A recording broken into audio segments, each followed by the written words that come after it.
আসসালামু আলাইকুম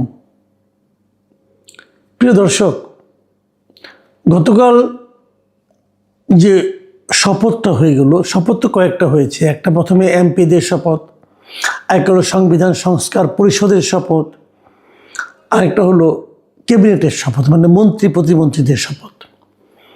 তিনটা শপথই হয়েছে, কিন্তু এর মধ্যে একটা শপথ সংবিধান সংস্কার পরিষদ, সেই পরিষদের সদস্য হিসেবে যে শপথ নেওয়ার কথাটা, সেই শপথটা বিএনপির লোকজন নেয়নি। এবং বিএনপির এমপিরা বলেছে যে আমরা এই শপথটা নিতে পারি না, আমরা কেবল সেই শপথগুলি নিতে পারি যে শপথগুলো আমাদের সংবিধানে আছে। এই যে সংবিধান সংস্কার পরিষদের সদস্য হিসাবে আমরা যে শপথ নিব, আমরা যে ওই সদস্য নির্বাচিত হয়েছি, এটা তো সংবিধানের মধ্যে নাই। কাজে আগে আমাদের এটা সংবিধানের মধ্যে ঢুকাতে হবে, তারপরে আমরা শপথ নেব। এইগুলি নিয়ে কিন্তু অনেক হয়েছে, অনেক আলোচনা হয়েছে। মানে মূল জিনিসটা হলো জুলাই সনদ এবং সেই সনদের সংস্কার, সেই সংস্কারের বাস্তবায়ন করতে যেয়ে ঐক্যমত্য কমিশন যেটা করেছিল আলী রিয়াজ সাহেবরা, ওনারা ভেবেছেন যে রাজনৈতিক নেতৃবৃন্দ হয়তো তাদের কথা রাখবে না, অতএব জোর করে আগে একটা গণভোট করে নিয়েছিল। এগুলো হলো কি জানেন, ওই যে ঘোড়ার আগে গাড়ি জুড়ে দেওয়ার মতো ব্যাপার। গণভোট এইভাবে হয় না। আর তারও চেয়ে বড় কথা, আপনি যে গণভোটটা করলেন, এটা তো সংবিধানেই নাই। যে জিনিসটা সংবিধানে নাই সেটা আপনি কিভাবে করবেন? সেটা তো আপনি করতে পারেন। এখন কি হয়েছে, গতকালকে দেখলাম এটা নিয়ে আবার আদালতে চলে গেছে একজন, বলছে যে গণভোট ইটসেলফ আনকনস্টিটিউশনাল, মানে অবৈধ। এখন যদি আদালত যদি বলে হ্যাঁ তাই তো, এবং আদালত না বলে কোনো উপায় নেই এই কারণে আদালত তো সংবিধানের বাইরে যাইতে পারবে না। এখন সংবিধানের বাইরে বিপ্লব হয়েছে এটুকু আমি মানি, কিন্তু আদালত যখন রায় দেবেন তখন তো সংবিধানের বাইরে তার যাওয়ার কোনো উপায় নাই। এবং যদি আদালত সংবিধানে মেনে রায়টা দেন তাহলে গণভোট অবৈধ হবে। যদি গণভোটটা অবৈধ হয়ে যায়, আমি যতটুকু বুঝছি আর কি, নাও হতে পারে, আমি জানি না কখন কী হয়ে যায়। যদি অবৈধ গণভোটকে বলে দেয় আদালত, তাহলে কি হলো? তাহলে এই যে গণভোটটা হলো, এর জন্য যে ব্যয় হলো, যে পরিশ্রম হলো, এই জন্য যে বারবার আইন ভাঙা হলো, আইন ভাঙা হয়েছে। কিন্তু এই আলী রিয়াজ সাহেবরা আইন ভেঙেছেন। এই গণভোটে ভোটের পক্ষে তারা ভোট চেয়েছেন এবং সরকারি কর্মকর্তা কর্মচারীদের সেই ভোট চাইতে ওনারা বাধ্য করেছেন। এবং বাধ্য করার মাধ্যমে প্রত্যেকটা সরকারি কর্মকর্তাকে ওনারা আইন ভাঙার কাজে বাধ্য করেছেন। হয়েছে, বিপুল অর্থ ব্যয় হয়েছে। তো এই সবই যদি অবৈধ হয়, তাহলে অবৈধ এই কাজটা যারা উদ্যোগ নিয়ে যারা শুরু করলো, মানে প্রধান উপদেষ্টাতে একটা ভাষণ দিয়ে শুরু করছিল গণভোট হবে, তো তাদের সবাইকে তখন ক্ষতিপূরণ আদায় করা উচিত তাদের সবার কাছ থেকে। ভাই জনগণের টাকা, এটা আপনার বাপের টাকা তো না ভাই, আপনি আমাদের টাকাগুলি দিয়ে অপচয় করলেন কেন? যে কাজটা করবেন সেটাকে জেনে নেন, বুঝে নেন, আইনের পরামর্শ নিয়ে নেন, সুপ্রিম কোর্টের রেফারেন্স নিয়ে করতেন কাজগুলো। আপনারা নিজেরাই সব জানতা। আলী রিয়াজ সাহেব একজন আসছিল, সব জানতা, তো সব জানতে এখন তো ধরা খেয়েছি। যে কাজটা নাকি আজকে বিএনপি করেছে, এটা করাতে কি হলো? এটা করাতে যেটা হলো যে জুলাই সনদ বাস্তবায়নে যে কাজটা ছিল সেটা কিন্তু ঝুলে গেল। দেখেন এখন ঘটনাটা কী দাঁড়ালো। কতগুলি জিনিস, এগুলি একদম হিসেব মিলাইতে পারবেন না ভাই। আওলা যখন বাজে না তখন এরকমই বাজে। এখন কি হলো, মানে 212 জন লোক তারা সংবিধান সংস্কার পরিষদের সদস্য হিসাবে শপথ নিল না, বুঝছেন? 212 জন, আরও বেশি। এমন রুমিন ফারহানাতো একজন মেম্বার আছে, উনিও তো নেন নাই, উনি তো স্বতন্ত্র, উনিও শপথ নেন নাই। তাহলে এখন শপথ নিল কারা? শপথ দিল 100-রও কম লোক।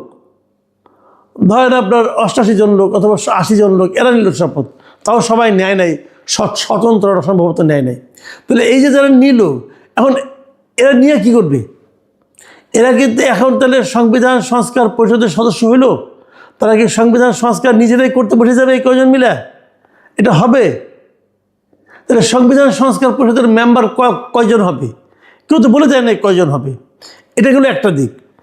দ্বিতীয় দিকটা হলো, যে জিনিসটাকে বেআইনি বলে, অসাংবিধানিক বলে বিএনপির এমপিরা বয়কট করলো, মানে করলো না, যে এটা আমি করবো না, এটা করার কোনো উপায়ই নাই। তো সেই শপথ আবার অন্যদেরকে সিইসি পরিচালনা করলো কেমকিরা।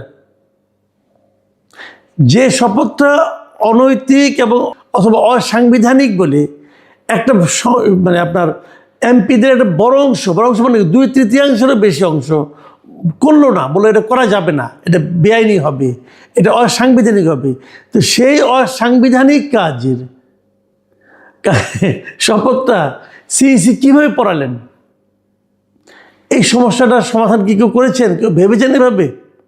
কেউ ভাবেননি, অথবা ভাবলেও বলেননি।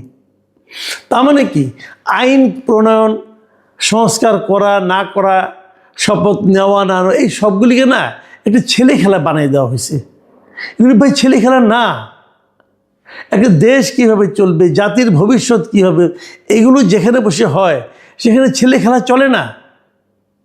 কেন করতে যান আপনারা এগুলো? এখন কি হবে? এখন যেটা হবে যে আমি ভেবেছিলাম যে আগামী সংসদটা হবে খুবই ভাইব্রেন্ট। আমি কিন্তু বলেছিলাম জামাত এ ধরনের বিরোধী দল হবে, বিএনপি এরকম একটা যুক্তিগ্রাহ্য একটা রাজনৈতিক দল হবে, এখানে গায়ের জোর চলবে না, সবাই মিলেমিশে একটা সংসদ হবে, মানুষ বুঝতে পারবে দেশের কি হচ্ছে না হচ্ছে, অ্যাটসেট্রা অ্যাটসেট্রা। কিন্তু তা কি হতে যাচ্ছে? এখন তো আমি আতঙ্কে আছি, আমি আশঙ্কা করছি এটা হবে না। কারণ দেখেন কেন হবে না, শুরু থেকেই বিরোধ চলা আরম্ভ হয়ে গেছে। প্রথমত এই জুলাই সংস্কার নিয়ে, এই শপথ পড়ানো নিয়ে, এটা হলো একটা। বিকেলবেলা মন্ত্রীদের শপথ হলো,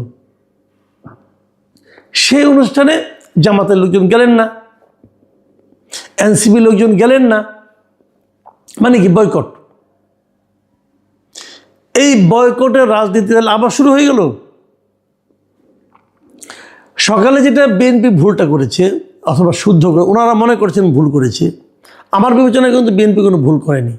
আমি মনে করি বিএনপি যা করেছে সাংবিধানিকভাবে ঠিকই আছে, ওদের লজিক ঠিক আছে। বাট জামাত এনসিপি মনে করছে বিএনপি ভুল করেছে। ঠিক আছে, জামাত এনসিপিকে আমি বলি যে ভুল যদি হয়, ওই ভুলের কারণে আপনার পরের অনুষ্ঠানটা বয়কট করলেন কেন? আপনারা যদি পরের অনুষ্ঠানে যেতেন তাহলে অনুষ্ঠানের সৌন্দর্যটা বাড়তো না? কারণ সৌন্দর্য দিয়ে কাজ হবে না, মানলাম, কিন্তু আপনারা যে একসঙ্গে কাজ করতে চান দেশ গঠনের ক্ষেত্রে, সেটার তো একটা নমুনা আমরা দেখতে পারতাম। ভাই আমাদের সাধারণ মানুষের ইটা কি, আকাঙ্ক্ষাটা কি? আমরা তো ওই অনুষ্ঠানে যাব না, আমাদের দেওয়া তো হবে না, কেউ করবে না, সেটা ব্যাপার না।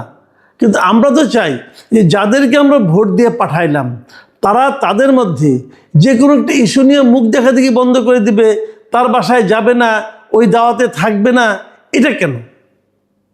এটা তো আমরা চাইনি। এবং এরপর কি হবে আপনারা আগামীতে নিশ্চিন্ত থাকেন। এই সংস্কার নিয়ে, জুলাই সনদ নিয়ে, গণভোট নিয়ে এবং সংবিধান সংস্কার পরিষদের সদস্য হিসাবে শপথ নেওয়া না নেওয়া নিয়ে একটা রাজনৈতিক বিরোধ শুরু হয়ে গেল। এই রাজনীতি খুব শীঘ্রই দেখবেন রাজপথেও চলে আসবে। তো এটা কেন? তাহলে সেই আগের মতোই যেই লাউ সেই কদু, তা আমরা তো এটা চাইনি। একেবারে প্রথম দিন থেকেই বিরোধিতার এবং পরস্পরকে আক্রমণ করার যে রাজনীতি আমরা দেখছি, এই রাজনীতি আমাদের প্রত্যাশিত ছিল না। আমরা আশা করব যে আগামী দিনগুলোতে আপনারা ভেবে চিন্তে কাজ করবেন।